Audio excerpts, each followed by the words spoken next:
Welcome to A Moment of Xen. Time to sit back and relax as model, actress, mentor, and supermom Xen Sams takes you on a sexy and wild ride, covering the latest in film, fashion, pop culture, cryptocurrency, fintech, cannabis, and entertainment from the millennial mom's perspective. Here's your host, Xen Sams. Welcome back, beautiful New York tri-state area and beyond. You're listening to A Moment of Xen right here on 710 WOR, the voice of New York, iHeartRadio. I'm your host, Xen Sams. Here's to another exciting episode. It's truly a pleasure spending my time with you on the airwaves. Thank you for tuning in every Saturday and for engaging with me on social media. That connection is what makes all of this worthwhile. Please continue to follow me at Xen Sams. That's Zen with an X, not a Z. XENSAMS. And remember, all episodes stream Sundays at 2 p.m. Eastern on YouTube and on Your Home TV channel directly at mox.yourhometv.com. Let's dive right in. First, in the Clean Collective series brought to you by Society Brands, we're joined by fitness entrepreneur and performance coach Kenny Santucci for our headliner, Strong, Clean, and Built to Last, Why Low-Tox Living and Resistance Training and Weighted Vests Are the New Longevity Blueprint. Then, in the We Play It Forward series brought to you by the We Play It Forward Foundation, we welcome Mike Longo, owner of Krystal Fruits and Vegetables, for a look inside the backbone of the restaurant industry and how family-run businesses quietly support communities while keeping kitchens supplied with fresh food. Next, we're joined by Allison Ellsworth, co-founder of Poppi, a modern soda brand that helped reinvent the beverage aisle and was recently acquired by Pepsi Cola, marking one of the most talked about beverage exits of the decade. And finally, in the Right Brain segment brought to you by the Melillo Centers, we explore the intersection of creativity and neuroscience with Dr. Robert Melillo, Ellis Melillo, co-founder of the Right Brain series, and artist Uneekint International, asking a powerful question. What happens when the classroom just doesn't speak the language of the creative brain? You're listening to A Moment of Xen right here on 710 WOR, the voice of New York, iHeartRadio. Stay tuned for the Right Brain series with Dr. Robert Melillo, Uneekint International, and Ellis Melillo coming up next. A Moment of Xen is brought to you by the Melillo Method Centers, where hope truly lives, specializing in ADHD, dyslexia, autism, and other neurological challenges. Dr. Robert Melillo and his team create personalized treatment plans that go beyond symptom management. Using advanced neuroscience, they help children and adults reach their fullest potential. Families worldwide choose the Melillo Method for answers and results. Begin your journey to better brain health at drrobertmelillo.com.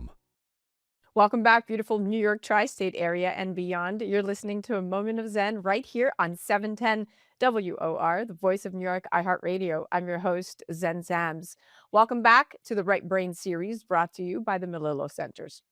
Now let me ask you something. How many artists, musicians, actors, innovators have we later discovered were labeled distracted, hyperactive, unfocused, or not applying themselves in school? So here's the question. What if the classroom simply didn't speak their language?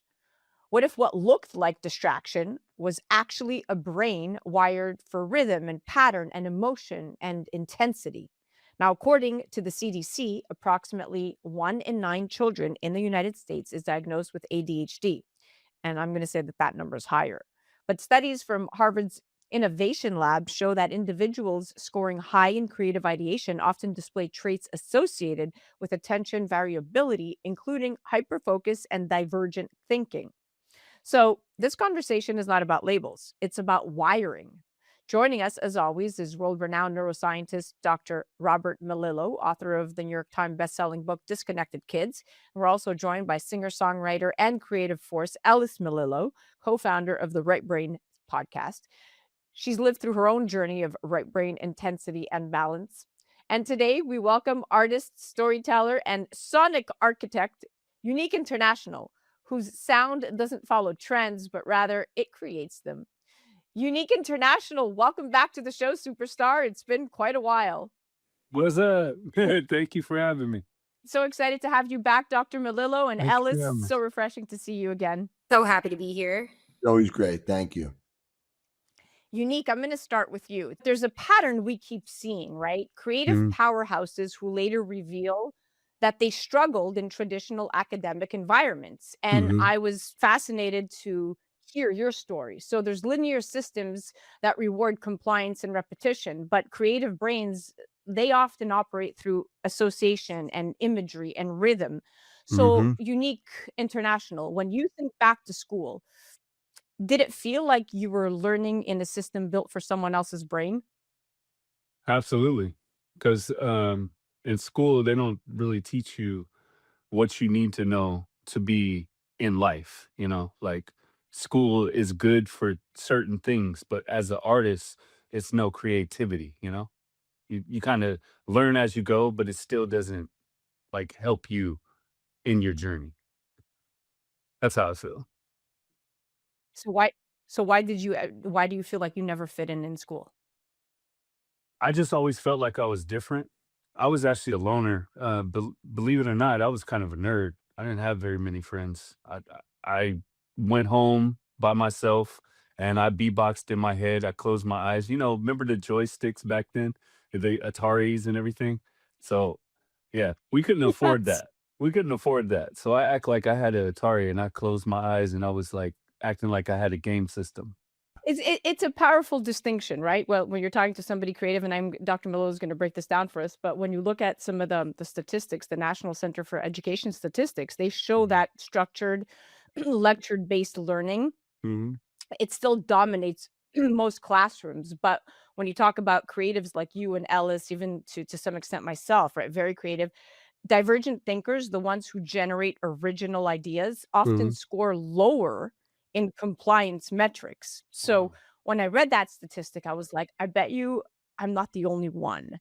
My struggle was I could see the words and they would be flipped. So sometimes words were too big and I would feel like it's just too hard for me. Even though I know if I just tried a little harder, it would be easier, but my brain is mechanical. So when I get something that's not Right, mechanical and simple, it's very hard for me to do. Very simple things. right. Yeah. So what you're describing, we talked about in the old days, there's ADD and there's ADHD, right? And ADD means it was hard to kind of pay attention, but not hyperactive, not impulsive. And what you're really describing may be dyslexia, which we see that there's what we call type 1 ADHD, used to be called ADD back in the day, right? And now it's really looked at as type 1, which is more of a left brain. And when we see a delay in that, that's often Hmm. dyslexia, which is not being able to read words easily or flipping words or any of that. And that we usually see this extreme creativity that goes along with that. So do you feel like that might fit more what you're talking about, that maybe you're a Yeah. dyslexic? Absolutely.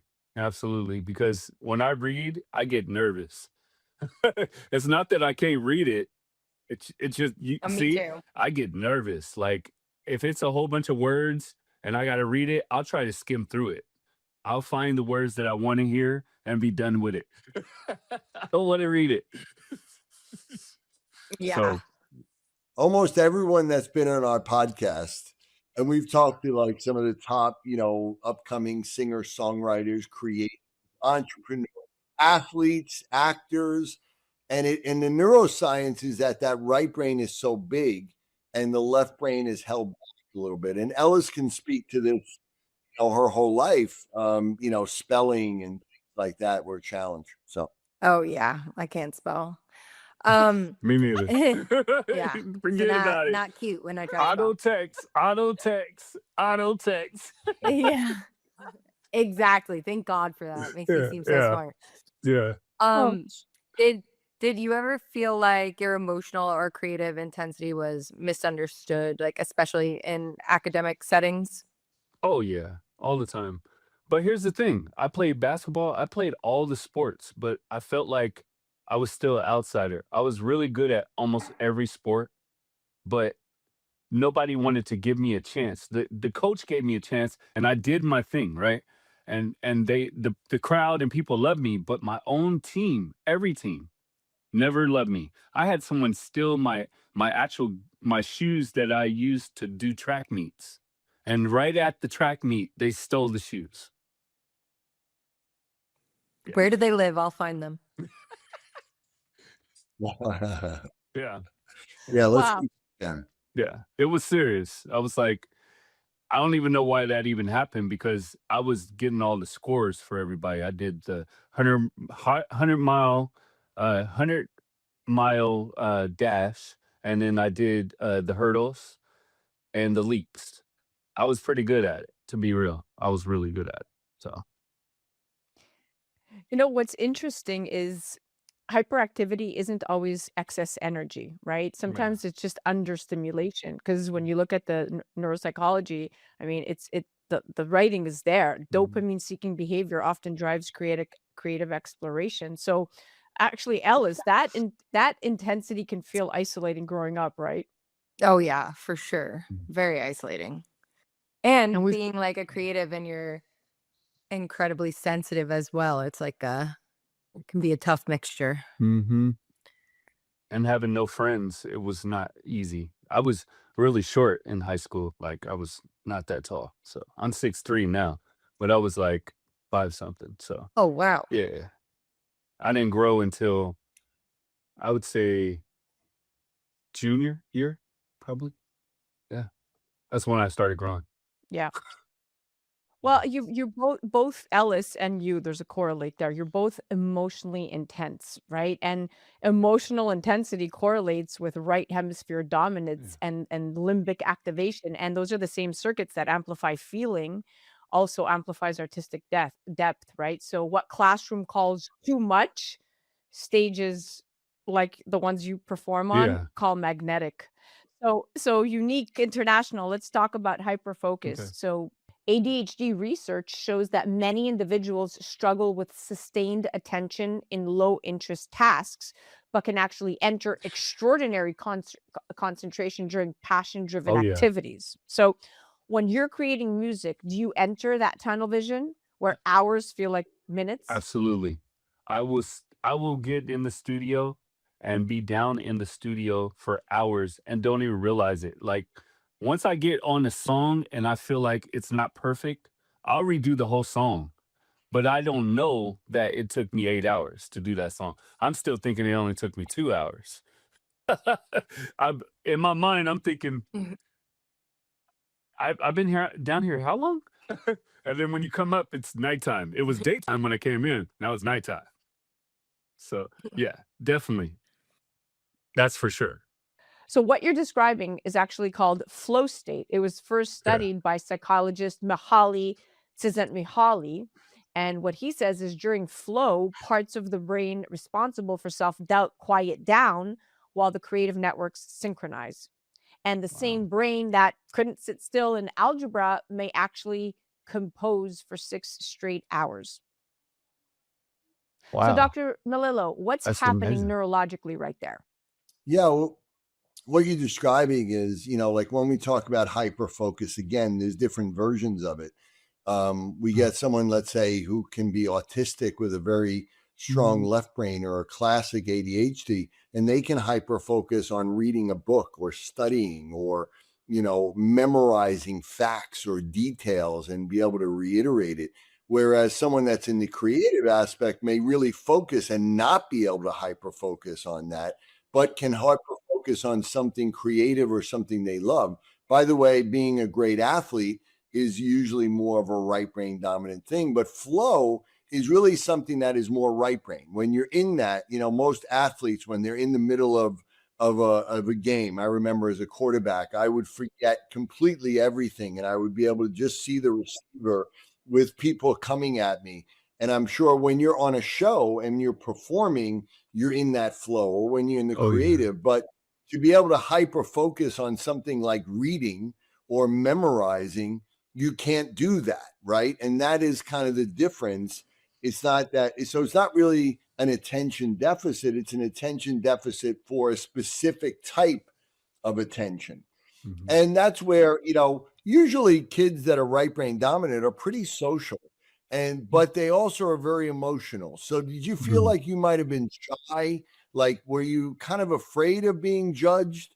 or were you bullied or afraid of being bullied, or, making a mistake? Was that something that maybe drove other people to not really like you or anything? What do you think was the root of that? I just think that I just didn't fit in places. In high school, I felt like I was too different than people. Like, I had a couple friends too. One died, the other one um is still alive, of course. But that was the only friends I had. They understood me because I was talking in riddles a lot when I was younger. And people didn't understand. Riddles. Yeah, like I was just too smart for my brain. Let's just, how you feel. You just constantly thinking. Well, my brain wouldn't stop. I already knew what I wanted to do when I got out of high school. My brain was already set. I already knew what I wanted to do. So, So a lot of what we see are these imbalances are related to immaturity issues, where some areas of your brain may be more mature than other people around you, but at other parts of the brain are maybe a little bit behind. And mhm, the right brain actually is really the more powerful brain. It mhm. can synthesize multiple streams of information, Wow. and it instantly knows the answer, and it is visionary, right? You kind of have a vision of things and understand things at a deeper level. And it sounds like maybe that's where you were looked at as different. Hmm. But that also relates to your creativity, and thank God you were able to find your right path for that. That's wonderful. Yeah. So Ellis, it's interesting because for we've been doing this series for a couple of months now, and we always talk about um, the artist mind Mm. correlation. But it's interesting because you mentioned once that writing for you is Oh yeah. therapeutic, right? You get your tension, your anxiety, and a lot of people journal, you Yeah. write songs. I'm Mhm. interested to hear your perspective on that, Unique International. Is that therapeutic for you? It's like almost the equivalent of journaling when you're writing a song? Yeah. When I write a song, there's thoughts going through my mind. I don't just write. I create magic. I'm not a. I don't just write a song. It's got to make sense to me. Even today, every 4 days, like I'll get it in the feeling where I need to go down to the studio and just either make a beat or write something. So I've got over 10,000 songs. We'll just say that because yeah, and they're all good songs Wow. because I don't make, like I said in the beginning, just to Right. recap, I don't make songs that don't make sense. Period. All my songs have feelings and messages or how I felt that day. I like to relate to the world, not myself. I like to relate to the world when I write. I love to hear how other songwriters write and come up with things like some of my friends, like everything that I say is like a play on words and they mix it around like it's like puzzle pieces in their head. Other people it's like metaphors. Other people, like he just said, it's like it's all it's all fascinating to me how the words come through to people and how they understand them. So I always love to hear about it from other songwriters. Me too.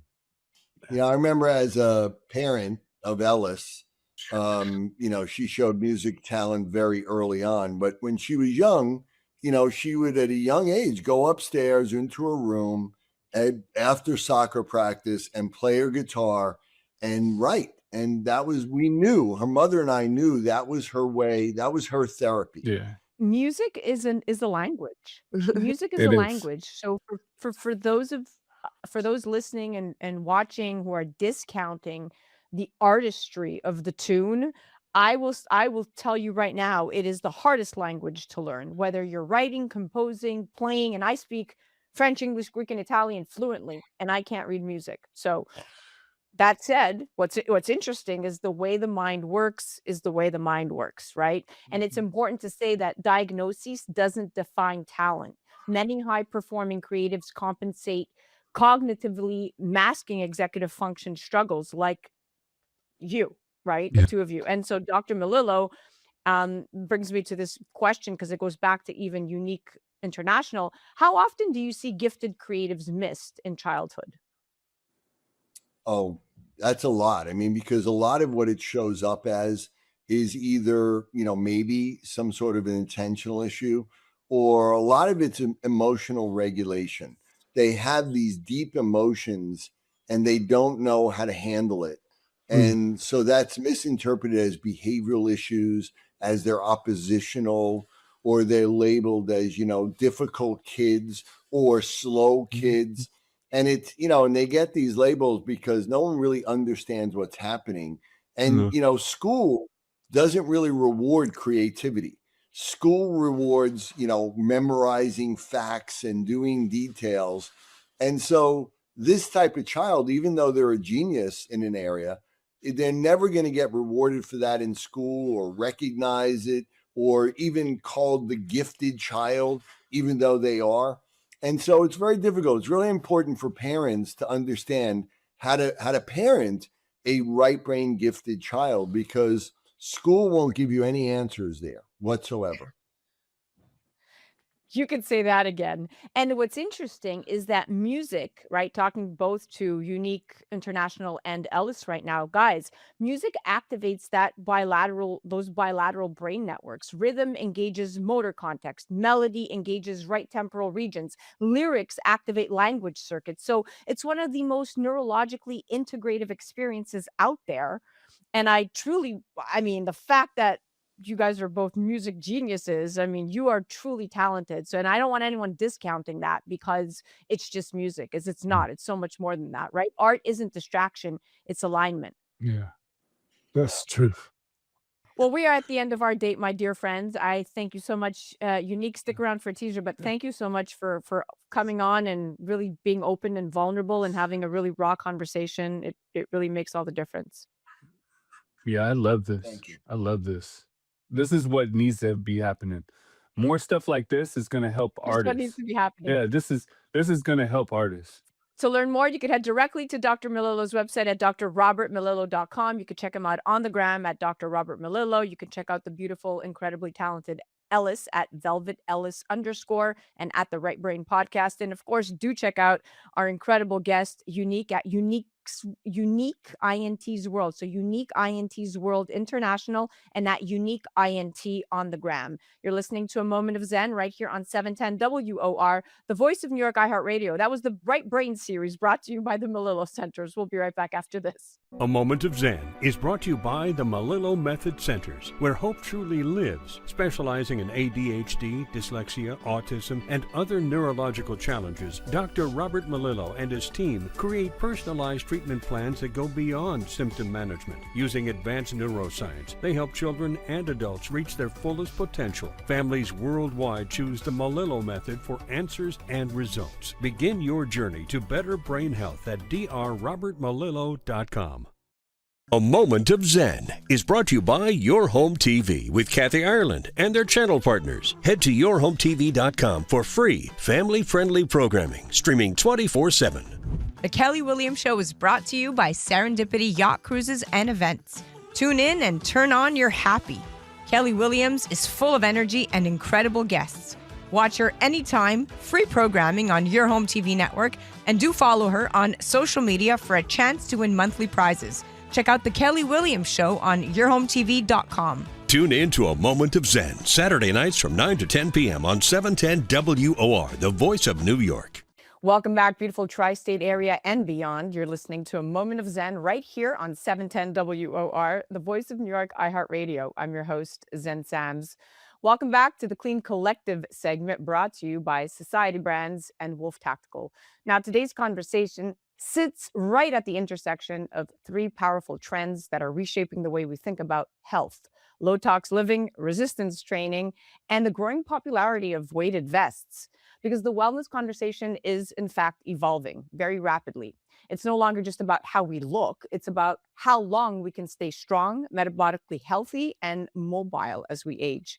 And according to research published in the Journal of Applied Physiology, adults can lose between 3 and 8% of muscle mass per decade after the age of 30 if they're not actively strength training. And that loss doesn't just impact strength, it affects metabolism, insulin sensitivity, hormone regulation, and, well, basically overall longevity. And at the same time, researchers are paying closer attention to something called body burden, the cumulative exposure we have to environmental chemicals through plastics, personal care products, fragrances, and household cleaners. And the Environmental Working Group estimates that the average person encounters dozens of synthetic chemicals every single day through routine lifestyle products. So when you connect those two conversations, a powerful strategy emerges.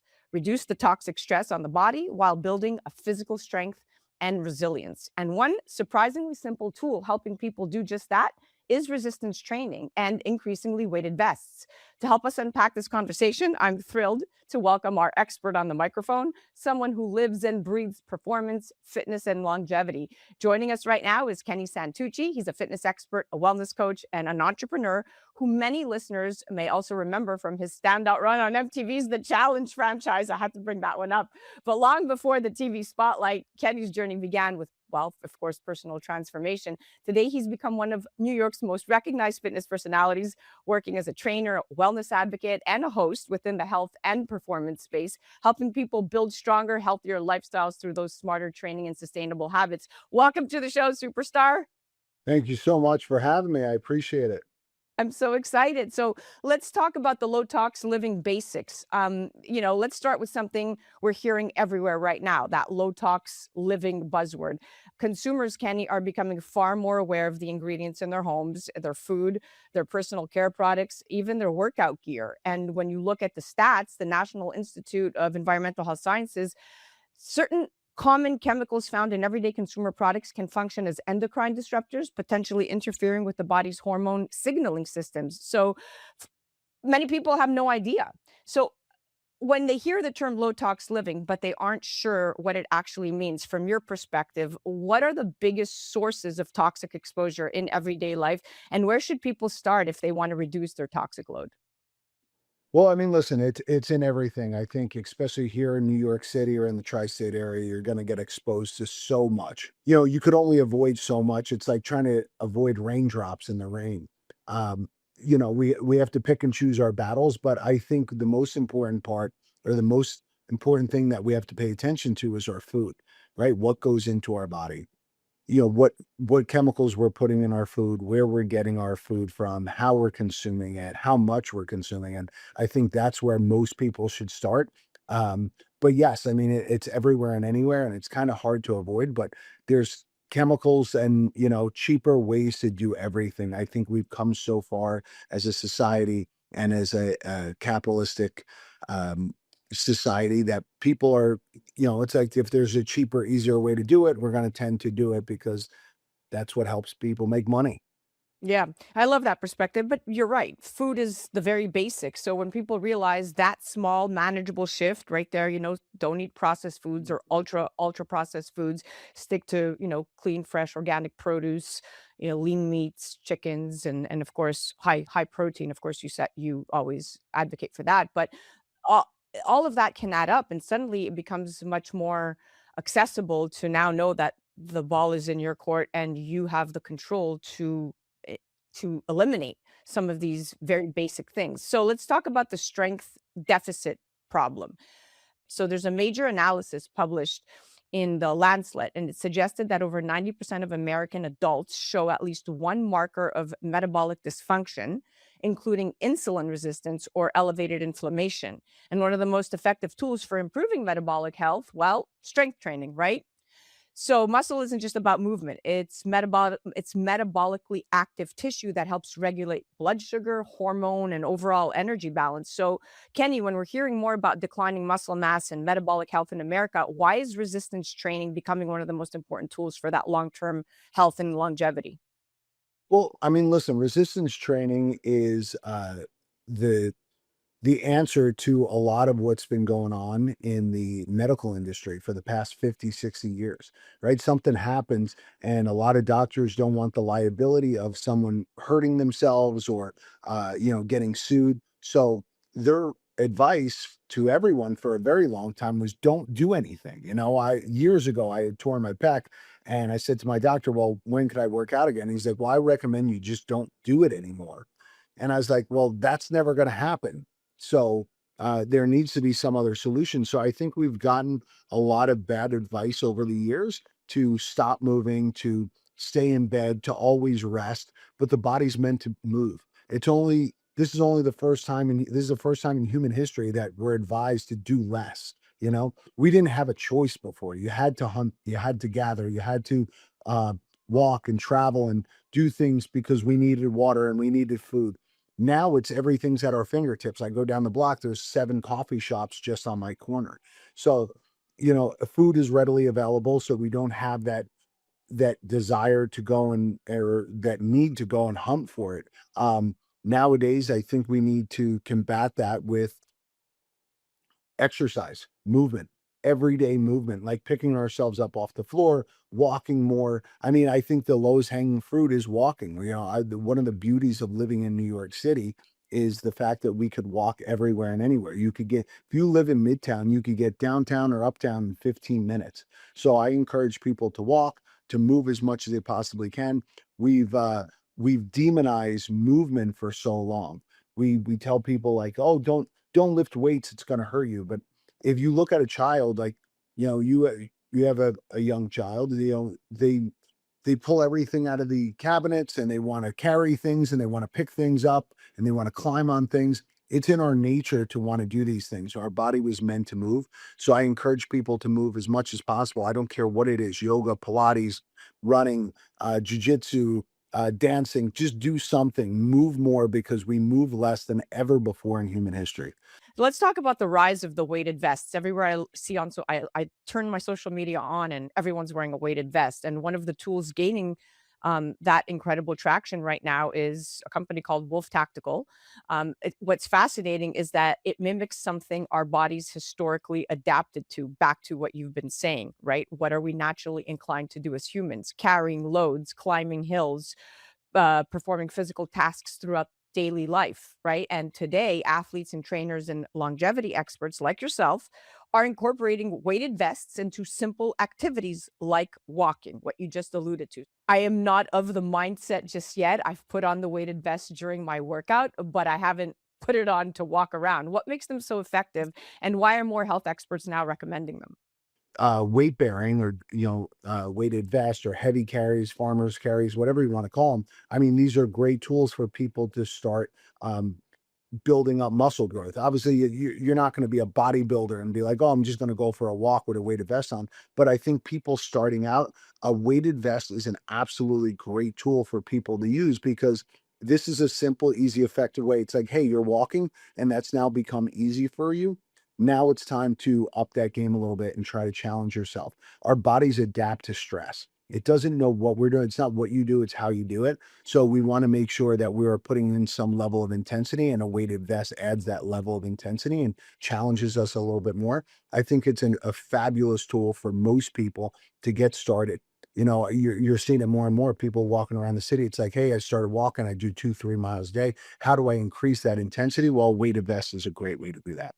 That's amazing, because it really now transforms something as simple as a daily walk into a powerful training opportunity. I love how you Yeah. just framed that. Mhm. Now let's talk about bone density and aging. So the next topic is especially important for women. And according to the National Osteoporosis Foundation, 1 in 2 women over the age of 50 will experience an osteoporosis related fracture during their lifetime.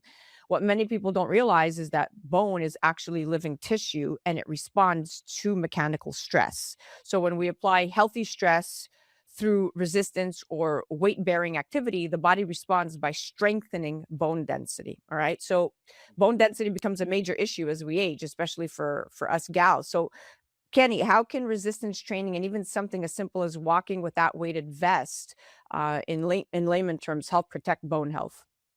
Listen, when I was a kid, my grandmother had severe osteoporosis, and I didn't understand it, and I thought it was a genetic thing. And that's what most doctors at the time say, like, oh, you get to a certain age and you're going to have osteoporosis. But they didn't understand the importance of strength training. And I'm like, I never want to get to that point. I mean, she had severe osteoporosis. She was almost completely hinged over. So we want to make sure that we're strengthening our bones in our body. And yes, for women, it's significantly worse and more prominent. So we need to combat that with exercise and movement, and a weighted vest is a great way to do that.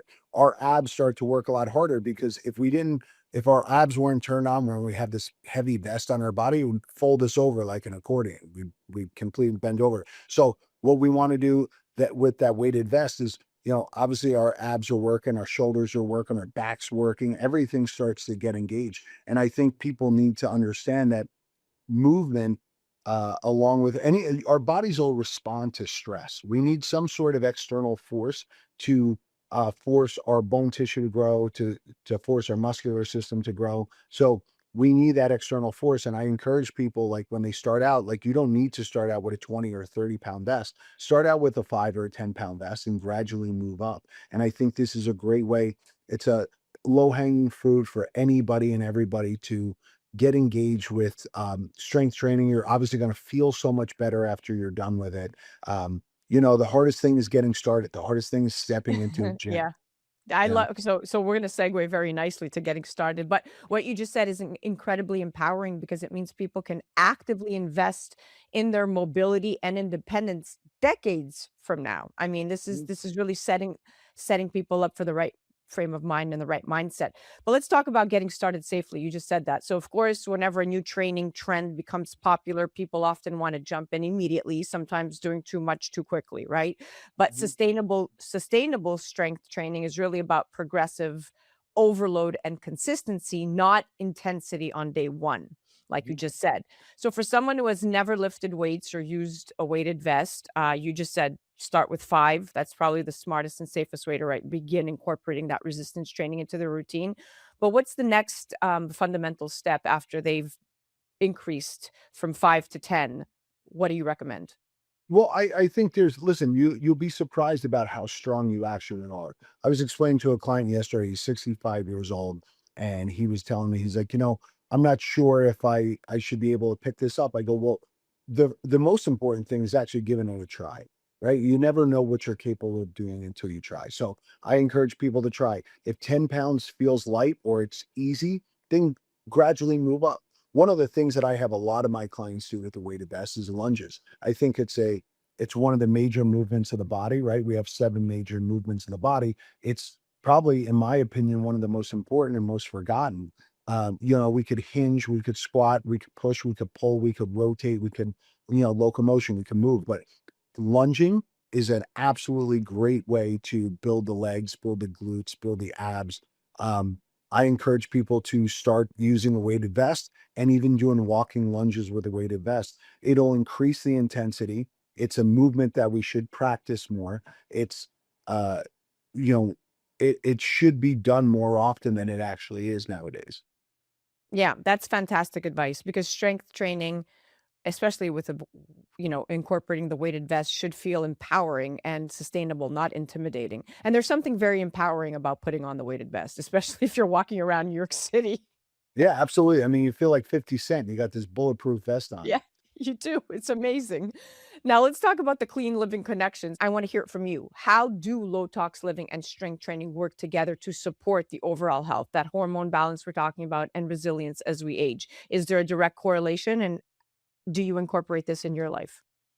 Yeah. Well, I mean, just yesterday we put up an incredible podcast with Dr. Jonathan Levine, who talks about mouth mapping and how important it is that our mouth is the gateway to our stomach, and our stomach is our second brain. And if my second brain and my initial brain are out of whack or feel misplaced in a way, it's going to affect the way I operate all day long, right? There are some mornings you get up and you feel great and you don't even know why.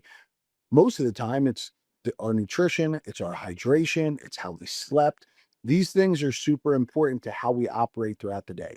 I'm in a better mood when I'm eating clean, when I'm not having over processed foods, when I'm not eating fried foods. I feel so much better, which will allow me to operate more. Now, if I told you you could operate 20 to 30% better on a daily basis at your job or whatever you're trying to accomplish, well, then everybody would probably take me up on that offer. So I tell people, if you want to operate better on a daily basis, what you need to do is start taking better care of yourself and thinking about what we put into our bodies. Because if I put better fuel into my bodies, then my body will perform better. Yeah, that's such a holistic way to look at health because strengthening the body while improving the environment it lives in is so, so critical. Thank you for coming on, my friend. Thank you so much for having me. To follow Kenny and to learn more about his work, you can find him directly on the gram at Kenny Santucci, and you can explore at Strong New York again on Instagram. More of his fitness and wellness content also lives at thestrengthclub.com. So you go directly to thestrengthclub.com and at strengthclubnyc on Instagram. And of course, this segment of the Clean Collective is brought to you by Society Brands and Wolf Tactical, helping consumers discover smarter, cleaner solutions across the products they use every single day. You're listening to A Moment of Zen right here on 710 WOR, the voice of New York, iHeartRadio. I'm your host, Zen Sams. We'll be right back after this. A Moment of Zen is brought to you by Cleanomic. Cleanomic zip bags are certified compostable. They break down into nutrient-rich fertilizer that nourishes the earth. They're BPA-free, so no harmful chemicals leak into your food. Available in snack, sandwich, quart, and gallon sizes. They ship straight to your door. No more store runs. Plus, get free trash bags for life with the subscription. Protect your food and health from hidden microplastic particles by heading to cleanomic.com today. Welcome back, beautiful New York tri-state area and beyond. You're listening to A Moment of Zen right here on 710 WOR, the voice of New York, iHeartRadio. I'm your host, Zen Sams. This is the We Play It Forward segment brought to you by the We Play It Forward Foundation, where we spotlight leaders whose businesses not only empower industries, but who also believe in strengthening the communities around them. We're going to be talking about Krystal Foods and our incredible guest, Mike Longo. 30 years in the produce game, the relationship business behind New York's food industry. Now, in one of the most competitive dining capitals in the world, the success of a restaurant often hinges on something deceptively simple: the quality and consistency of its ingredients. Yet behind every great dish is a powerful supply chain few diners ever see. Today, we're going to step into the relationship-driven world of produce distribution, where timing, trust, and decades of experience determine whether kitchens across the New York metropolitan area receive the products that keep their menus and reputations strong. Mike, welcome to the show, superstar. Thank you so much, Zen. I really appreciate your time today. I appreciate it. Okay, so I want to talk about the relationship business because that's the foundation of, I think, everything that you've built, because the produce business, it really is often described as a relationship industry as much as a food industry, right? And when you look at the Produce Marketing Association, nearly 80% of restaurant purchasing decisions come down to consistency and trust with suppliers. Now, you've been in the business for more than 30 years. What does it actually take to build those kind of long-term relationships with the chefs and the growers and the customers? Well, I appreciate that question because I don't think people realize how difficult that piece of it is. You think you just get a fruit and a vegetable and you drop it off. Most of it is about the relationship. We don't necessarily deal with the owners of the businesses. We deal with the chef, who definitely is a big decision maker as far as, they want to keep their job. So it's based on consistency. So they want to come to a producer like me who can deliver something that's the same every single day to make sure that the plate that their customer receives is always consistent. And they know that with using Krystal, it's always going to be the same every single day. Yeah, and I think that's something people underestimate, right? The idea that a distributor isn't just delivering boxes of produce. I mean, you're really delivering confidence to a kitchen that depends on you every single day. Yeah, our goal is to basically be as seamless as we can. So now you don't have to think about, is Krystal going to get that product at the specific time? What we try and do the best we can are, say, like key drops. So now we have the faith, because we're like a partner or a teammate to these restaurants, that we can have that product for them in their refrigerator prior to them even getting there, which honestly, if we weren't as serviceable as the company that we are today, if they were open for lunch and we got there at 5 o'clock in the afternoon, it doesn't do anybody any good. Right. So if we can get there the best we can in the middle of the night, 2, 3, 4 o'clock in the morning, they have their product and it's seamless for them and it's better for us. There you go. Now let's chat about what people don't see. So most diners never think about what happens between the farm and the kitchen. According to USDA, fresh produce often travels thousands of miles and passes through multiple distribution points before reaching a restaurant or market. Mike, walk me through what a typical day in your world looks like and what people would be surprised to learn about the logistics behind getting fresh produce into kitchens across the tri-state area. So we have a full team that will do, obviously we do inventory on a daily basis. We're doing the purchasing, say from, California. So we're working out, not just buying the product, we're doing the trucking ourselves as well. So we have to find truckers. It has to be competitive because obviously price point is very important. We get the trucking. It's sent to us.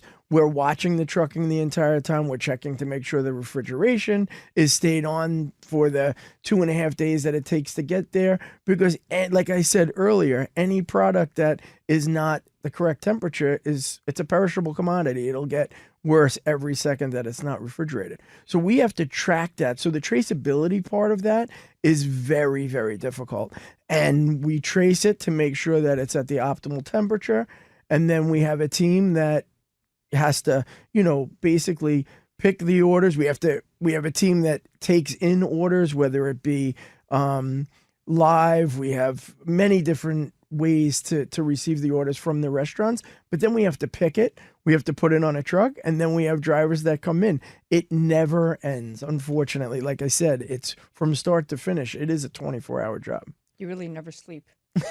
Now, let's chat about how the industry has evolved. So over the past decade, we've seen major shifts in food culture, from the rise of farm to table dining to that increased focus on sustainability and ingredient transparency, right? And when you look at the research from Nielsen and the Food Industry Association, it shows that nearly 70% of consumers today actively look for fresh and responsibly sourced foods when dining out or shopping. So from your perspective, how has the produce industry had to evolve to meet those changing expectations? Great question. I think traceability, like I said, is the most important thing because, now there could be so many things that happen to it, from how it's grown to the time that it gets to the plate, and what we have to do to make sure.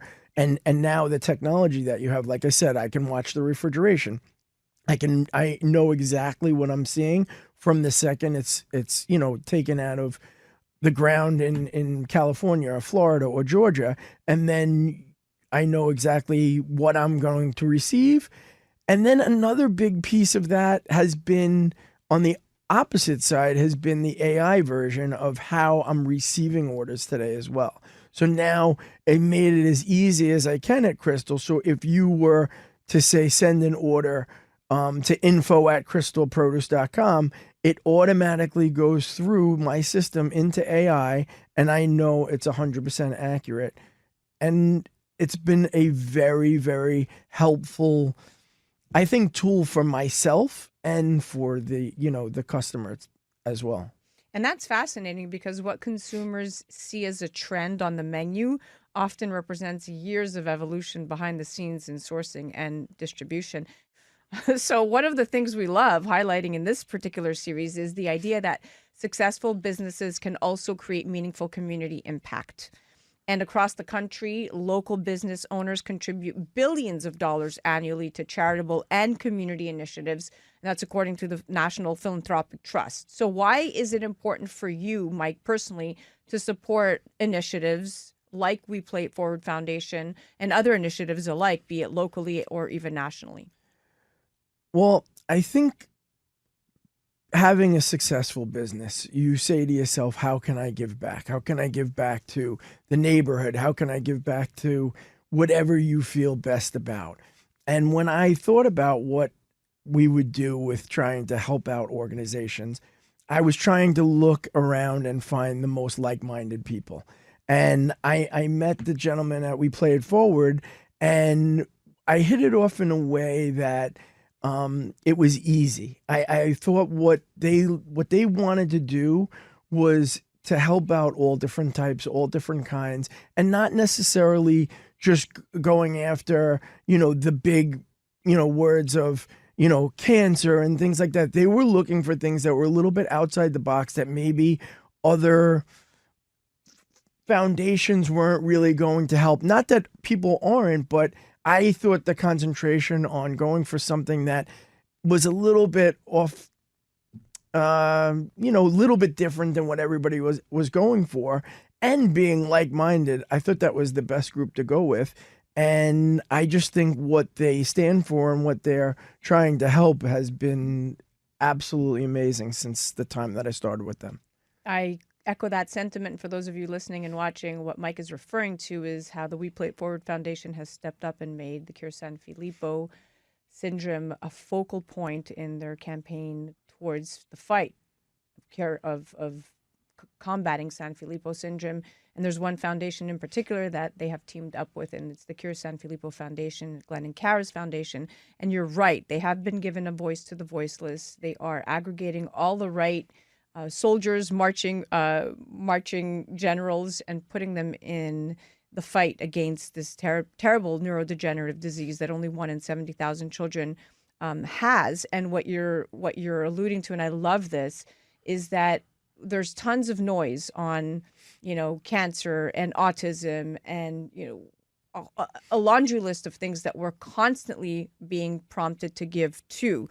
But this particular cause, childhood dementia, is really at the center of We Play It Forward, because last year the foundation beneficiary was for Alzheimer's, was the global overall consensus. That's what we were fundraising towards.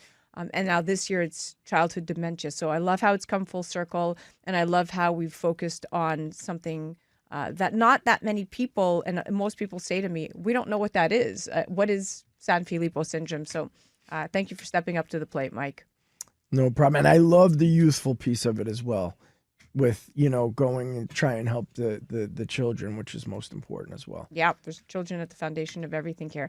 Now, that's the spirit of this segment. It's leaders who understand that success isn't just about building a business, it's about building stronger communities basically around each other. Now, I'd be remiss if I didn't talk about something that you mentioned upon coming here to iHeart headquarters today, and you said something to me that caught my attention. You said, "Holy Chick Mother Cruster."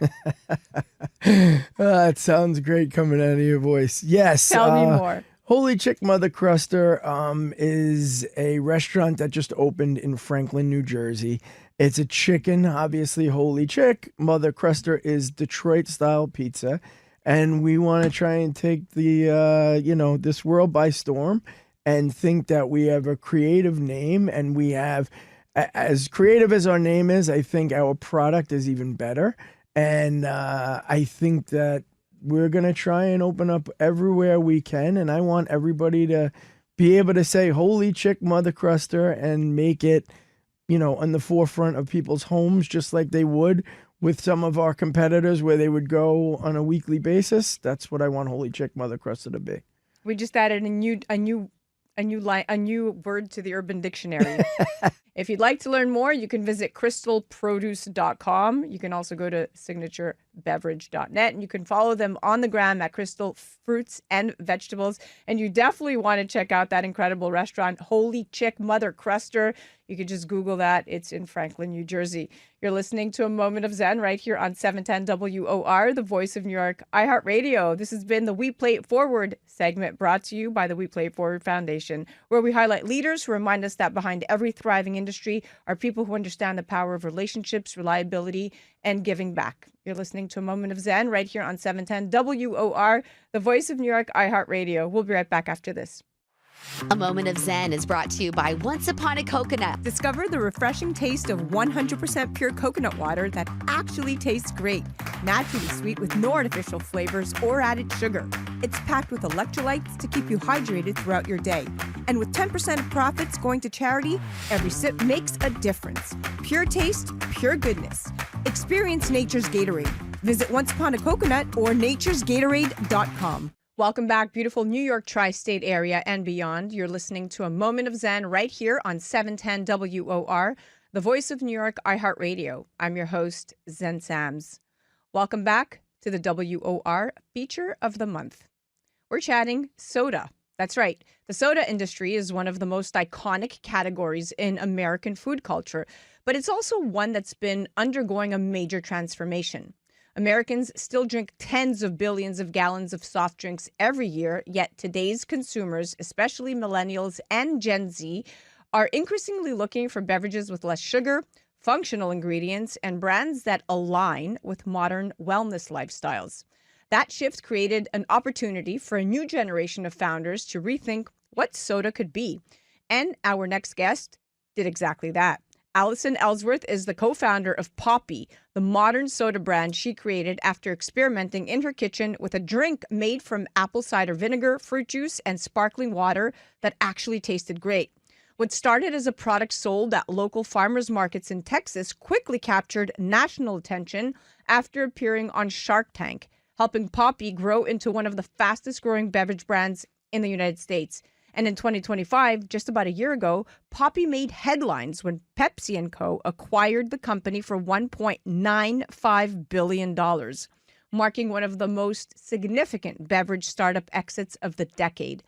Allison has since been recognized by Time 100 Next Inc.'s Female Founders List and Ad Age Leading Women, while helping lead a movement that's redefining what soda looks like for the next generation. Allison Ellsworth, welcome to the show, superstar.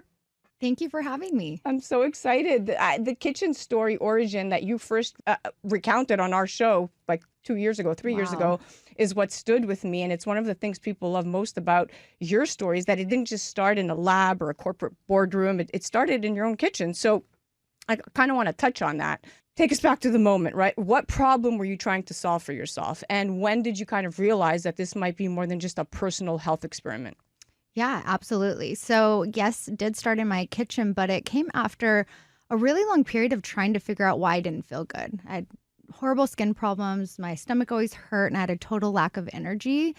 And I discovered that reading labels on what you consume can really change how you look at the food you put into your body. So I went gluten-free. I started eating like organic and I started drinking apple cider vinegar. And I saw a huge change in the way that I felt. The only problem is apple cider vinegar alone is so gross. Like, it's so gross. I don't know. The people that can take like a shot every day, I actually think that's like actually wild, and you're amazing if you can do that. But I wanted to create something that was better for you and tasted good. And if you kind of think about it, those two things don't typically go together. And that's when I kind of started like having my husband try it. We took a local farmer's market. And really when we realized we had a business was Whole Foods actually came by our booth at Farmers Market and they were like, hey, this should be in retail. And I was like, oh, wait, this is a business, not a hobby. Wow. And it's incredible how many category defining brands begin exactly that way, right? Somebody's simply trying to solve a personal problem. So when you went from Farmers Market to this next evolution, can you talk to me about getting into Whole Foods and what that meant in terms of validity of where the soda industry was finally headed? You know, I think you said it right. Passion is the great fuel behind real successful businesses. That passion is what gets you through the high highs and the low lows in business. And, you know, it was funny just looking back at the farmers market and then finally going to Whole Foods. I think we got into like 14 Whole Foods and we were like, we've made it. Little did we know that was just a drop in the bucket of like how much growth we would have. So after that, we decided we needed to get some capital into the business and we wanted to raise money. We didn't want to raise not smart money, right? They call it dumb money. We wanted to raise strategic money. And what better way to do that than to go on to Shark Tank? And spoiler alert, we did get a deal on Shark Tank. Wow. So I want to talk about the cultural brand. So building a cultural brand, because essentially that's what you did. You got them to notice you and then came, you know, the next step. So what fascinates so many people about Poppy is that it didn't grow through the traditional beverage marketing, is what we're saying. It grew through you. The brand exploded on social media, building a loyal community, generating billions of views on platforms like TikTok, which, you know, not many founders are on TikTok before the brand gets recognition. So with celebrity fans, including a lot of our artists and athletes and influencers endorsing it, what was your philosophy around building that community? How did you realize early on that culture and digital storytelling would be just as important as the product itself? Yeah, absolutely. So really, Poppy launched the first week of COVID, March 3rd, 2020. I remember we were going out to a big conference, Expo West is what it's called, and we set up our booth and they said, this is canceled. And this was like supposed to be our launch. And at the time we were really devastated because we were supposed to be rolling out into Whole Foods and into Sprouts and other retailers, and they were more concerned with getting toilet paper on the shelf than really cutting in new products. So me, desperate to just connect with our community and try to just find a new way to market, I turned to TikTok. And at the time, no brands were using the platform. It was a wild, wild west. And we just had to think differently from the beginning. If you think about it, all in real life events were off the table, all demos, just the traditional playbook would not work anymore. And I swear I probably spent 3 to 5 months just making absolutely content. Like I was dancing, I was doing taco recipes. And really what worked is one night I sat down and I just told my story of how I started in my kitchen, talked about the product and the fact that I was 9 months pregnant on Shark Tank, and I hit post. And I literally will never forget going to bed and waking up, and we had done $100,000 on Amazon. We'd done like the grocery store shelves that we were in were cleared. It was like this whole revolution that everyone's like, wait, this is a platform that you can connect with your community digitally. And what came out of that I think is really cool too is most better for you products are really built in hub cities. Think LA, New York, Miami. We were able to connect with the consumer all across the US. So we weren't really confined by zip codes, because traditional marketing, like you hit those markets really hard. But since we were so digital first, we were soda. We were like middle America loves soda. Right. And so I think that it really gave us an advantage on why we grew so fast. I mean, like Cincinnati, Ohio, Fargo, North Dakota, those are some of our best selling targets. Like that's crazy to say for a better for you soda that we really penetrated this like mass audience. And then if when we launched this, there was no such thing as a modern soda set in the grocery store. So they didn't even know where to put us. They were putting us next to the sparkling waters, the coconut waters, like all of these places. And now 6 years later in the grocery store, there's a modern soda set sitting right next to the big brands. And that did not exist 6 years ago. So I think our community and being so digital first was really what built that and allowed it to happen. So then came the milestone that captured the attention of the entire business world. In 2025, Pepsi announced it was acquiring you for $1.95 billion, really bringing your brand into one of the largest beverage portfolios on the planet. So for many founders, that kind of moment represents years of risk and sacrifice and relentless belief in the vision. So when that announcement became public, what did it represent for you personally, not just as a business milestone, but as the culmination of the journey you started years earlier in your kitchen? So for me, it's the largest exit of a female founder in beverage ever, right? And I don't take that lightly, that I can inspire the next female founders or just the next entrepreneur I truly lived the American dream. Like I made this in my kitchen. I get to have Poppy be the soda my kids and grandkids know is soda, to create a legacy. Like that's every entrepreneur's dream. So for this to happen, a lot of people might ask, like, was this always the plan to like sell to a strategic? And it's a yes, no answer. So yes, because they have some of the best distribution. Like we want to get Poppy to as many people as possible. In order to do that, you have to partner with someone like Pepsi. And it professionalizes the business and the resources. But no, I didn't build a brand to sell it. I built a brand that can last for the next 20, 30, 40, 50, 100 years from now. And so I think that it represents that the American dream is live and well. That was very well said. And those are the kinds of entrepreneurial arcs, if you call them, that inspire the next generation of founders that are watching this very space. And at the same time, I mean, you're raising 3 boys, very important to mention, and managing life as a founder, but also more importantly, as a wife and mother, right? So when you look back at the beginning of this journey, what advice would you give the younger version of Allison? And what message would you share with women who are dreaming about building something of their own one day? Embarrassment is the most underexplored emotion when it comes to success. You actually have to be willing to put yourself out there and look stupid for a while to figure it out, right? I think in this world of social media, everyone's a little bit scared that everything has to be perfect. You're going to have to throw perfect out the window. You don't need the perfect brand or the perfect product or the perfect job to start out with. You just have to start awkwardly, start messy, start without knowing, and then you are going to learn from that. So I always say, like, first comes embarrassment, then you're going to work through that refinement of it, then you're going to gain clarity, and then that's where confidence comes. And a lot of people say, Allison, why are you so confident? I was not always confident, right? And I think that's really important for people to hear, right? Every successful speaker once shook on stage. On top of it, I think like every single person you've admired or looked up to has been embarrassed or done something stupid and made a fool of themselves to get there. Every leader has wondered if they deserve to stand in that room. And so I think really like embracing that awkwardness and then refining it, then comes confidence. So I think a lot of people see success overnight. There's no such thing as success overnight. It comes from high highs, low lows, hard work, and have a good network. Get a good network. Amen. You said it. Couldn't have said it better myself. It's such a powerful reminder that entrepreneurship isn't just about building companies. It's about building legacy and possibility for the next generation. And more importantly, I think that you're right. Your net worth is your network. Now, everyone, and I'm going to say this, experiences some level of mom guilt.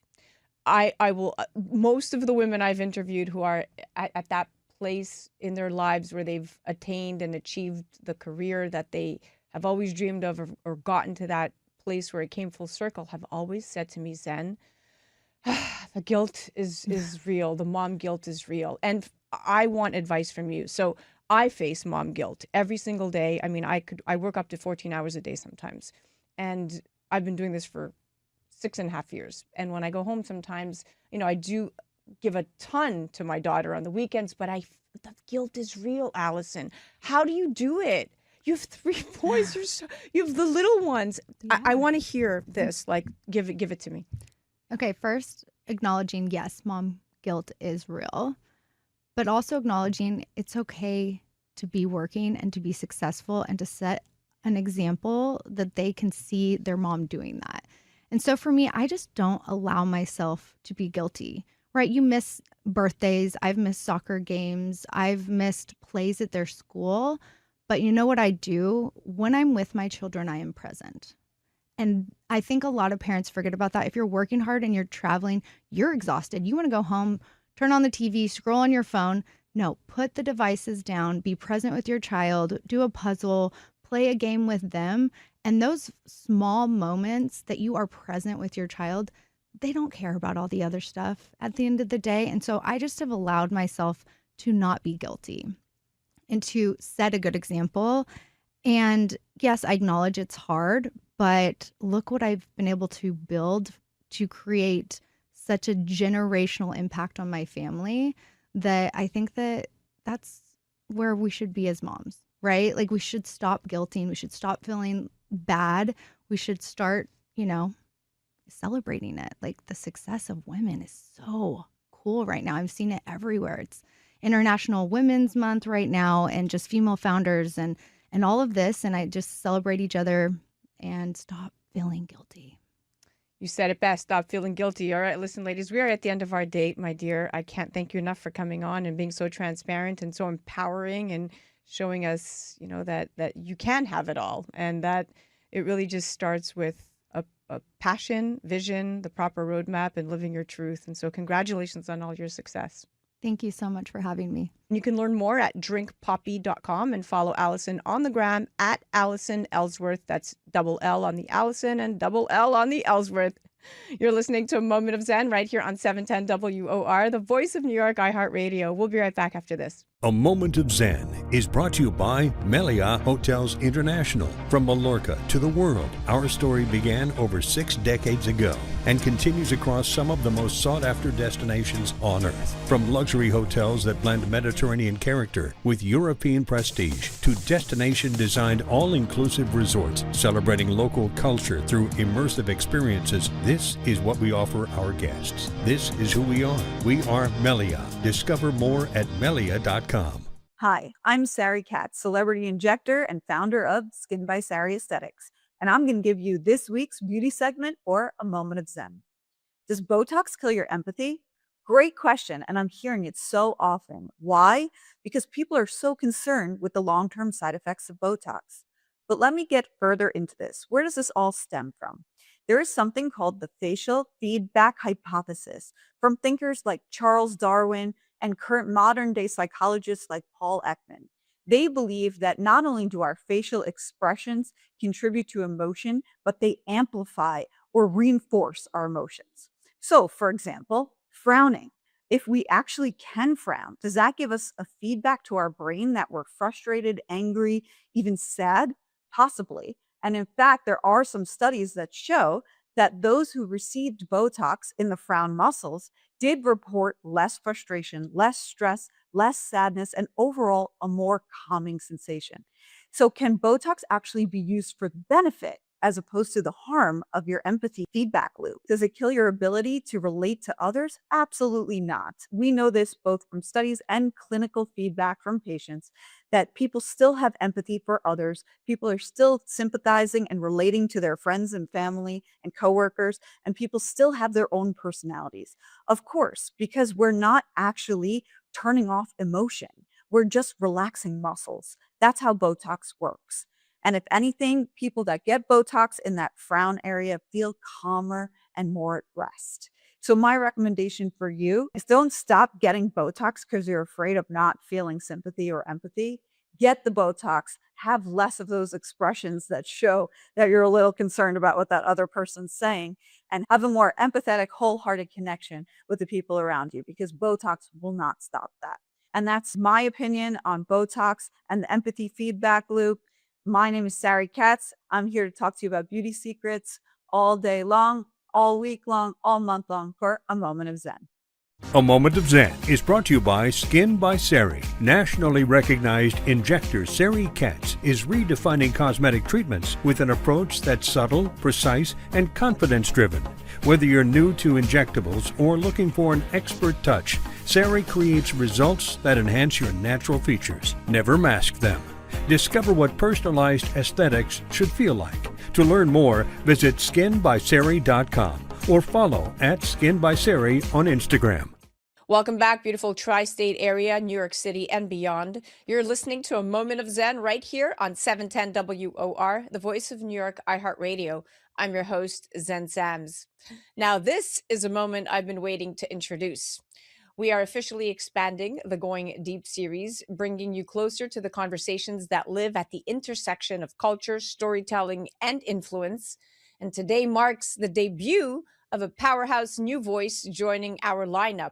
Joining us as a co-contributor host is none other than the Lanaker of Lumisk Skincare, home of the globally recognized CO2 Lift, a brand that has redefined regenerative beauty and skin recovery at scale.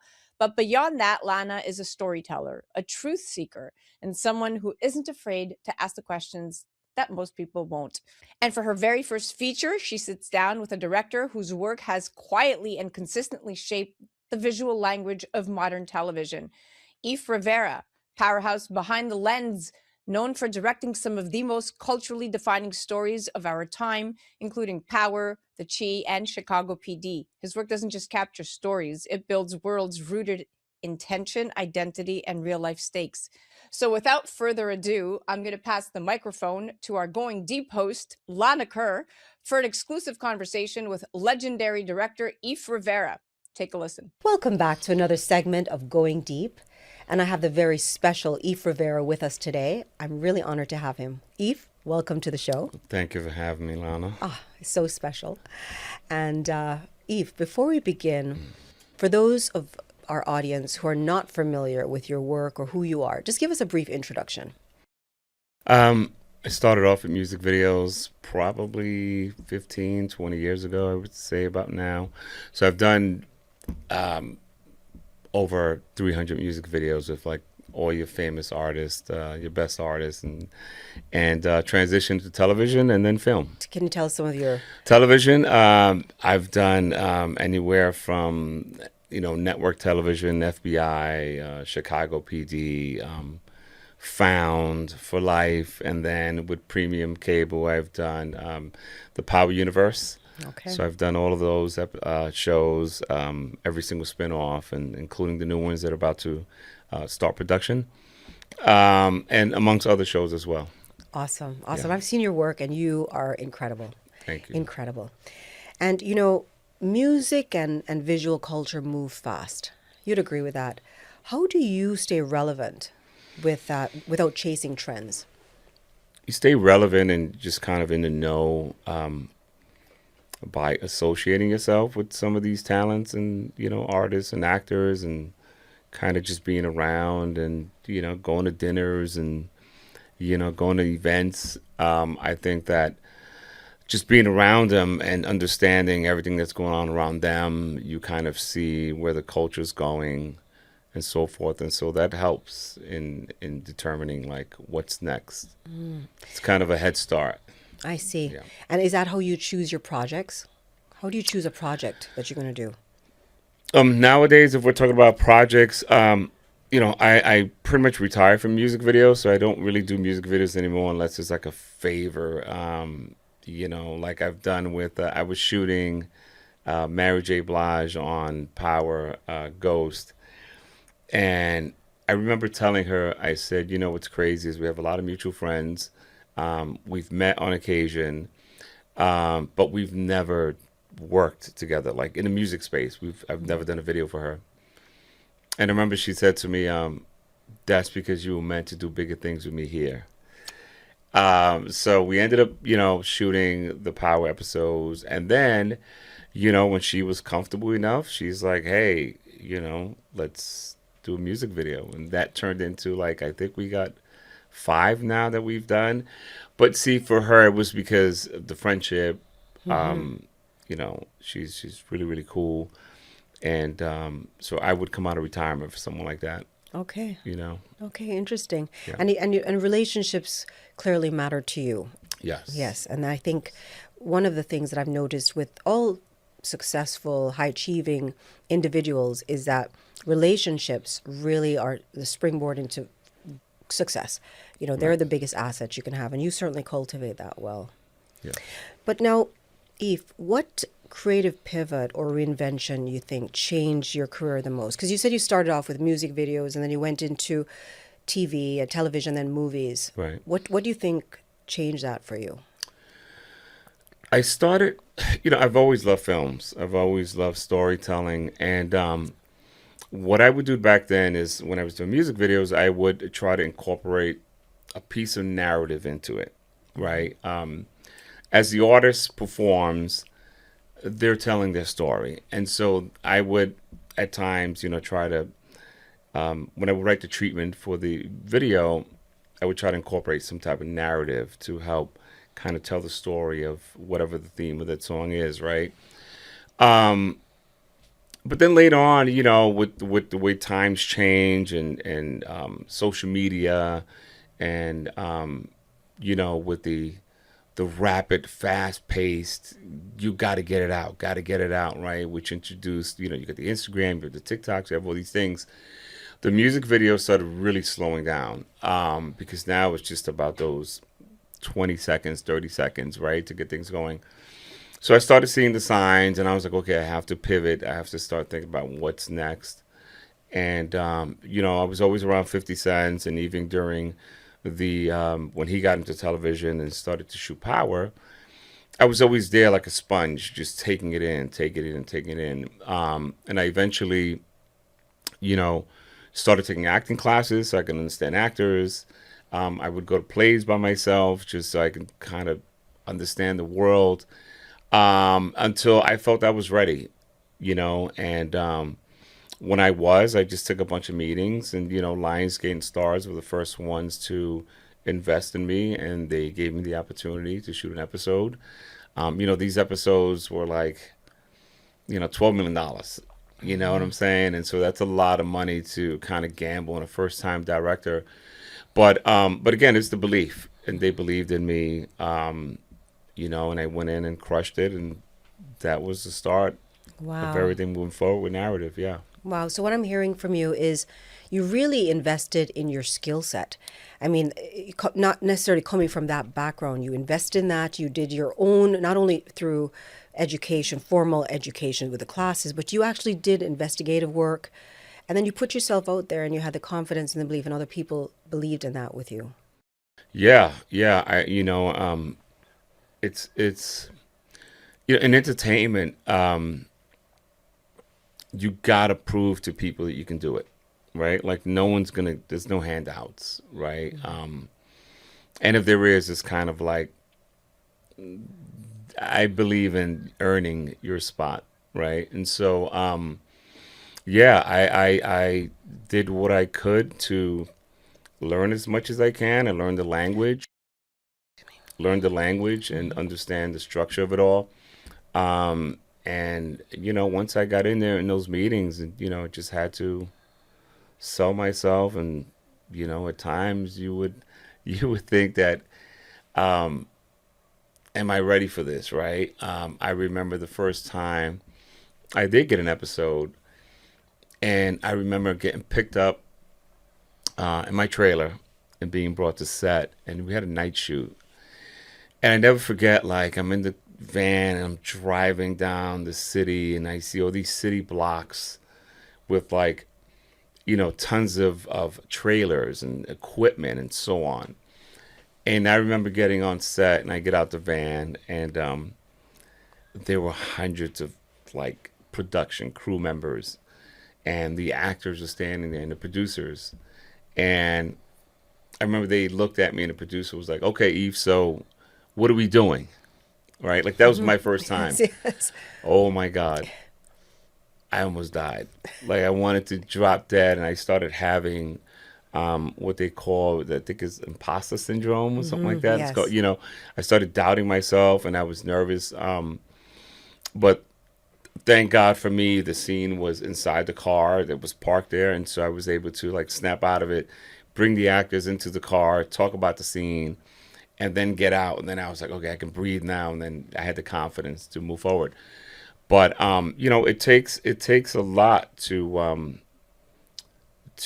to get into any field and just be confident enough and just be brave enough to step out and say, I'm going to do it. Yeah, very interesting. Yeah. Tell me, going back to the imposter syndrome thing, because that's pretty typical, I think, when you start anything in the beginning. Right. You don't feel you own it. How did you snap out of it? What went through your brain?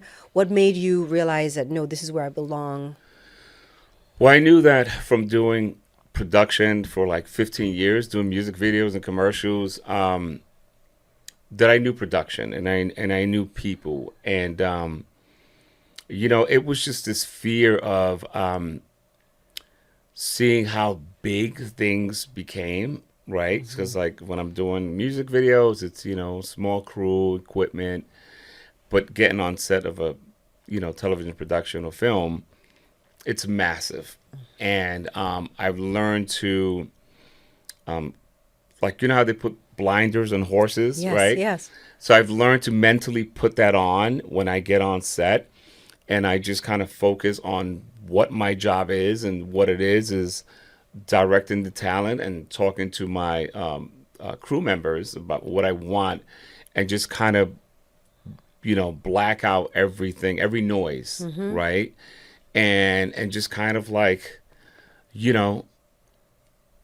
kind of like keep myself in this in this protective shell of confidence, and just kind of like, and just move forward with purpose. Yeah, so it's interesting you say that. I was at the ophthalmologist this week. I think I was telling you I was getting a lens transfer, but as we were doing my eye exam, and you look through and you have to see the letters. It was hazy, but then they put like a lens over with just holes, so it wasn't anything that was prescription. It was just holes. You have to look through the holes, and what a difference. You could actually see clearer. That's just the ability, or that's just the magic of focus, and that's kind of pretty much what you do. And I think with anyone, if you were to ask how they get out of that imposter syndrome, it's really just focusing on what they're doing, and then eventually they own it. Right. Interesting. So when you're working with these major artists, how do you balance their vision with your own creative integrity? One thing I learned a long time ago working with talent, and that's talent across the board, right? Meaning whether it's music, whether it's television actors or film actors, everyone lives with, whether you're a musician again, and when you write this song and you're thinking about the things, right? That kind of you want to kind of tell the world and show the world. I always found it important to sit with the talent and ask them, like, is there something you want to say or you want to do, whether it's in the video and, on the TV or camera space. And 9 out of 10 times, yes, they do have something they want to do or say, right? Outside of their lines, whether it's certain movements, whether it's stillness, right? Whether it's, being active, whether it's trying something physically on camera. And I found that when you allow an actor or an artist to go ahead and experiment and try it, it makes the day so much better. Because one is they only care about trust. Do I trust you enough to kind of guide me, and you're not going to make me look like a fool or just embarrass myself? And I think the collaboration behind it. And so again, I always say, like, let them have their one thing that they want. Once you can achieve that, then everything else moving forward is that much easier for you to kind of explain your vision and so on. So, I hope that explains the yes. question. So you kind of you get their feedback. You're bringing them into the whole picture. It's not just you're doing something, but you are, so you merge what you're trying to do with what they're trying to do. Yes. Yeah. And then by allowing them to shine in the direction that they feel, they're confident enough to give you the rein. Yeah. Yeah. I mean, it's always, there are times it doesn't work, right? But the talent they're just going to love you for allowing them to try to express themselves. I think it's important. Collaboration with these artists are very important. And in order to gain their trust, you have to, be there with them. Yeah. It's not just telling them what to do, but let's do it together. Yeah. Pretty much like any kind of organization, running a business, our company. Right. You have to kind of if you have your leadership team, you need to get their feedback and allow them to have a say, and then it's trust. It's all, and it boils down to trust really in every relationship. Yes. And I guess that's no exception.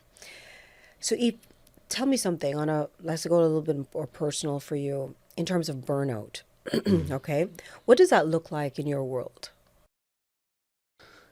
Exactly what that is, burnout.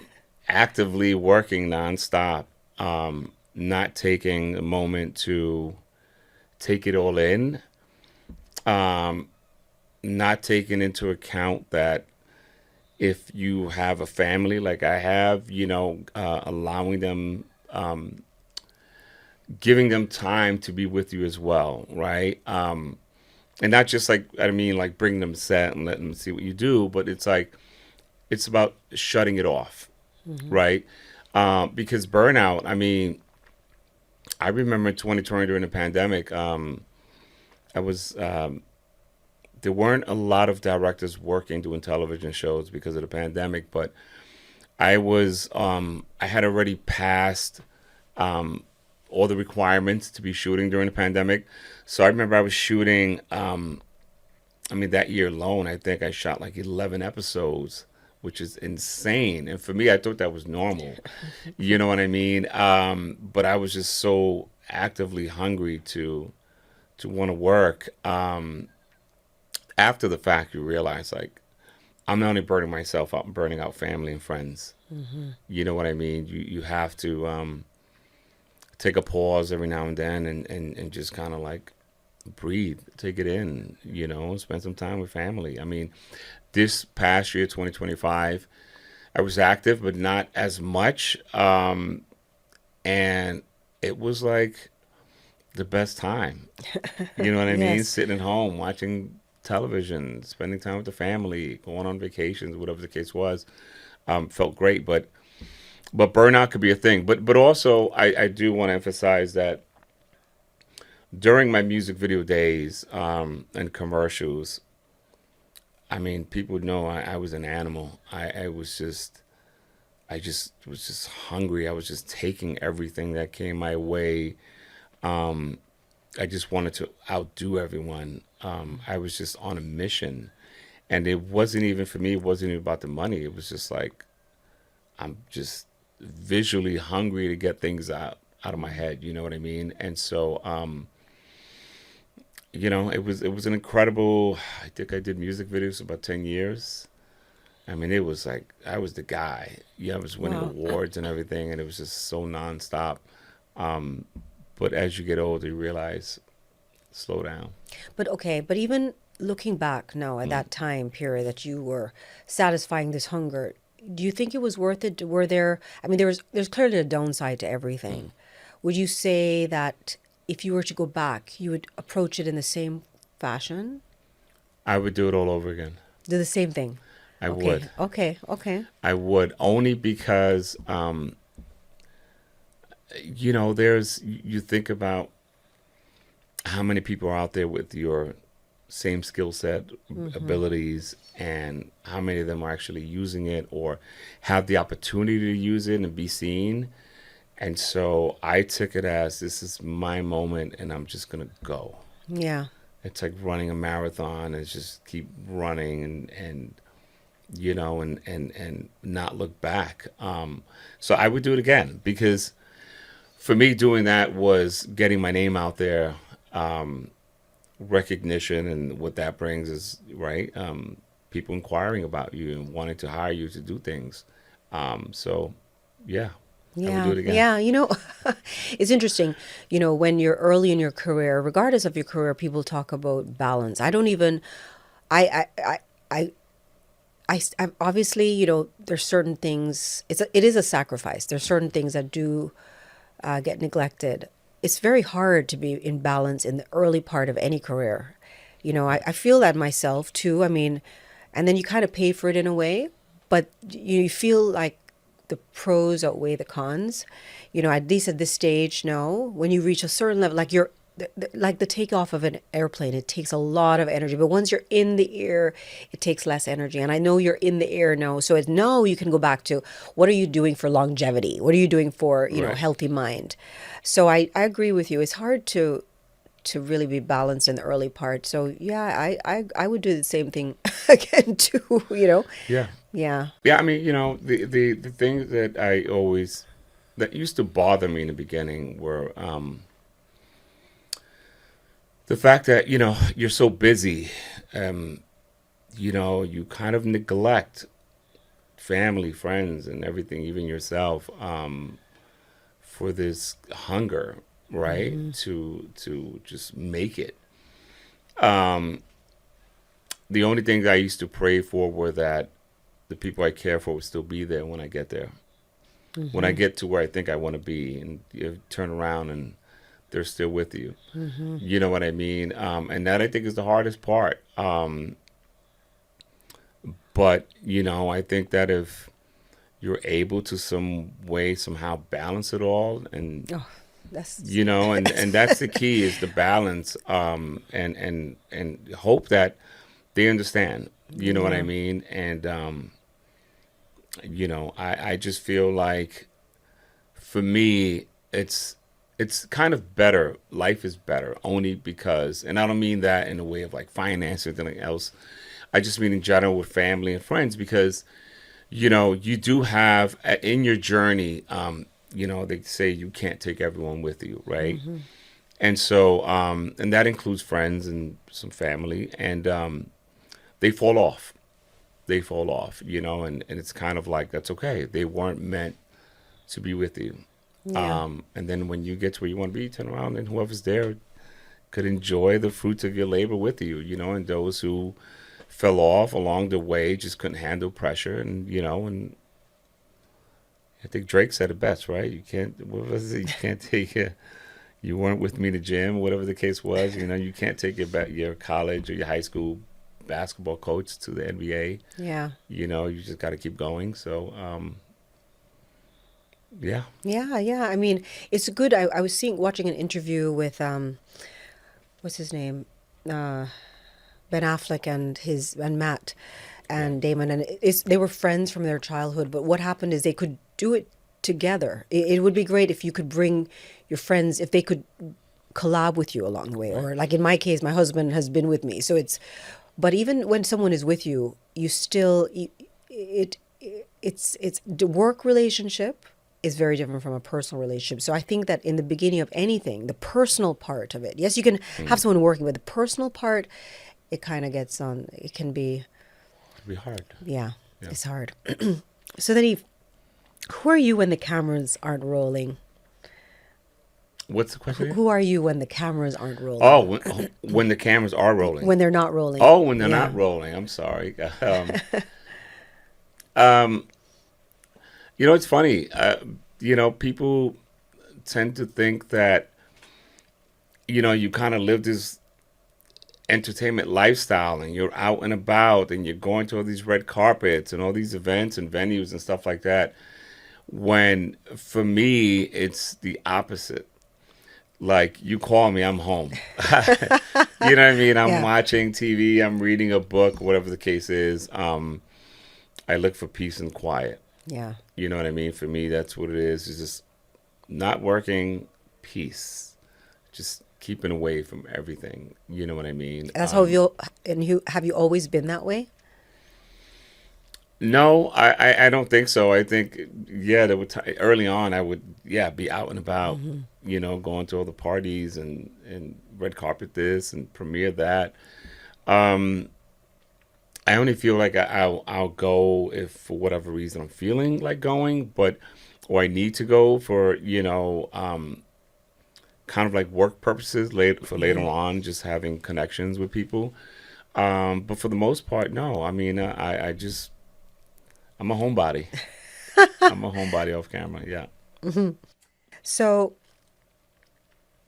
how conscious are you of the legacy that you're going to leave behind then? Because we've seen a lot about you heard a lot about your work, what you've done to get here. When you're not working right now, you're quiet, your peace is important to you. Tell me a little bit about the legacy you want to leave behind. For me, the legacy I want to leave behind is when the kids that come from where I come from or are raised the way I was raised. I did not go to film school. I was on welfare, I was broke. I mean, my family was broke. I remember standing online with my mom just to get government cheese. You know what I mean? But to have the drive and the dream to succeed in something, whatever that may be, whether it's sports, whether it's entertainment, the legacy that I want to leave behind is that all these kids that come from where I come from could look back and remember and say, well, he did it, I can do it too. Yes. You know what I mean? And that's all I care about because, and they can study what I've done and whatnot. But for me, it's I when I say turn around, when I'm long gone and the legacy is there is the work that I've done and where I've come from and how I did it is what would be important to me for people to understand. You know what I mean? It wouldn't be about like, look at my mansion and, like, it doesn't matter. Denzel said it best, right? You can't take it with you when you're gone. Mm-hmm. You know what I mean? So for me, it's not about that at all. Like I said, I'm at peace and it's just really, I love it when, I go to the boroughs. I'm from the Bronx and when I go to the Bronx, Brooklyn, Manhattan, whatever, and I run into some of these kids that are like, oh my God, you're E. Favera, and they're doing the same thing. They're starting with their little cameras and shooting music videos and stuff like that. That's it. Just follow what I've done, right? Like I'm that part of me, that legacy, that's the blueprint, right? For someone who can't afford, for their parents to buy them a camera or they can't afford, I mean, it's from the bottom. Yeah, I You love know? it. I love it. Yeah. Have you? I didn't ask you this before, but have you ever thought you'd ever go in front of the camera? No, I hate being in front of the camera. Yeah, so strictly Yeah, directing. yeah, I'm super shy when it comes to camera, even doing podcasts. I don't do much of it, Mhm. unless I really like the person I'm doing it Oh. with. So there aren't too many interviews with me out there. But yeah, I'm not a camera person. Yeah. Okay. Well, you have some great things to say. Before I ask our signature question, Eve, what are there any projects you want to share that you're doing that you want people to look out for? That's coming up soon. You want to talk about that? Yeah, so in 2024, I made a film. It's called Killing Castro. It was my first feature. It stars Al Pacino, Shola Maridueña, Kiki Lane, Ron Livingston, Diego Boneta. The list goes on and on and on, right? Like, it's an incredible ensemble cast. It's a story about Fidel Castro when he first came to the United States. I always, you have some people think it's a biopic. It's not a biopic. It's literally 5 days in the life of Fidel when he came to the United States and what kind of happens after that, right? When he leaves after his UN speech. So I'm looking forward for that to come out. It was incredible for me to cast Al Pacino. Speaking with Al, I think I am the first Puerto Rican director to ever direct him in a feature. Wow. We get along. We text from time to time. He was beautiful to work with. And what I hear from a lot of people, it's his best performance in a long time. So I can't wait for that to come out. By the way, I saw that and it was incredible. I think I am so excited for the world to see that. And I think it was telling a great story on top of it. But the Yes. acting was great. Obviously, the director behind the acting is great. So Thank yeah, you. looking forward to that. Yeah, we just premiered it at the Toronto at the top of the year at TIFF 50. And so now, yeah, we're still working behind the scenes and, looking forward for that. I'm going to be working on a bunch of television projects this year, but I also have another feature that I'm working on. I believe we're starting to prep in a couple of weeks in Australia. It's a biopic. It's the story of Kimbo Slice. For those of you who don't know, he was called the backyard legend. He became really famous for having backyard fights in Florida, Miami. And the UFC saw him and they thought like, well, he can't survive in the UFC if he came here. And he trained and he got into the UFC. But it's a beautiful story. I tell people it's Pursuit of Happiness meets Creed. Oh my gosh. Yeah, meets Moonlight, and a bit of Boogie Nights. And I won't explain that, but Yeah, okay. when you see the movie, you'll Yes. understand that. But it's an incredible, incredible story. And I had it since 2017. Originally, Sony had it, and I remember I was going to do it with TriStar and Sony. The lead at the time was Winston Duke from Black Panther. And then something happened. He ended up getting injured, and we had to push. And then Sony lost the rights. And so now Anonymous Content has the rights among some other producers, and it's time to go. And Wow. it's going to be incredible. Yeah, I don't want to say who the cast is yet. We're still working on that, but it's going to be, it's going to be different from the movie I just made with Castro. This is, for me, Castro was kind of the start of everything, right, with features, and now I understand more. And I'm really they're giving me a lot of days to do it, so it's incredible because I'll be able to do things that I really, really want to do. So it should be fun. Oh my gosh, that's Yeah. going to be exciting. I'm looking Yeah. forward to that. Thank you. Okay. Thank you. Wow. Well, Eve, the last question. When you think of longevity, not just as time, right? But as impact that endures, what does going deep mean to you? And how has depth really shaped the legacy that you're still building? It's kind of a tough question. What does it mean going deep? Yes. For me, is going all in. Going deep means going all in. You cannot half-ass anything. You have to take the time to really dedicate yourself. And I think if you've gotten this far, like I have, you can explain to your family, right, that you're going deep. That, listen, guys, this is one I need to go in deep and get going.